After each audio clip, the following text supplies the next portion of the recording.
నువ్వేంటి ఇక్కడ? నేనే రేపు లండన్ వస్తున్నాను కదా. నా కోడలు చూడడానికి వచ్చాను రా. కోడలా? అదేవరే? శ్రేయ. వాట్? Come again. ఎవరిని ఫూల్ చేస్తున్నావురా? Mom, I don't understand all this. What? ఎక్కడో లండన్ లో ఉన్న నాకు అర్థమైంది, ఇక్కడే ఉన్న నీకు అర్థం కాలేదా? Shreya is in love with యూరా. శ్రేయ నిన్ను ప్రేమిస్తోంది. నన్న? శ్రేయ తనే ఎన్ని ప్రాబ్లమ్స్ తో ఇక్కడ దాకా ఉంది తెలుసా?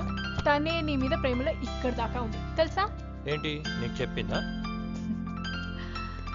రే, నేను నీకు తల్లి కాకముందు ఆడపిల్లరా, నేను అర్థం చేసుకోగలను. స్టూపిడ్. తను నాకు డైరెక్ట్ గా చెప్పొచ్చు కదా. నా కొడుకు ఎంత స్టూపిడ్ అని శ్రేయకి తెలియదు కదరా. నువ్వు అన్నావు కదా, లండన్ లో లాగే ఇక్కడ అమ్మాయిలు మినీస్ వేసుకుంటున్నారు, ఏమంత పెద్ద తేడా లేదని, అక్కడ ఇక్కడ ఒకేలా ఉందని. But I tell you, there is lot of difference. Indian అమ్మాయిల్లో డ్రెస్సింగ్ మారిందేమో కానీ మనసులు మారలేదురా. ఇంకా ఆ సిగ్గు, భయం, మగాళ్లే ముందు ప్రపోజ్ చేయాలనే చిన్న ఆశ, అవన్నీ టోటల్ గా ఏం మారలేదు. బట్ అఫ్ కోర్స్ కొంతమంది అమ్మాయిలు చాలా ఫాస్ట్ గానే ఉన్నారు. బట్ శ్రేయ అలా కాదు. She not like that. అయినా తన చేతులతో చెప్పింది కదరా. వాట్?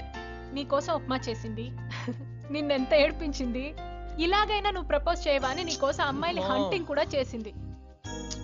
అయినా నీకు అర్థం కాలేదు కదరా. అవును, ఆ రోజు నీ పక్కన కూర్చుని ఫోన్ లో నాతో ఆంటీ శ్రీను పక్క ప్లేస్ నాదే కదా అని ఎవరో అమ్మాయిని బెదిరించి పంపించిందా లేదా? What does that mean? Love కాదా? My God. My shit.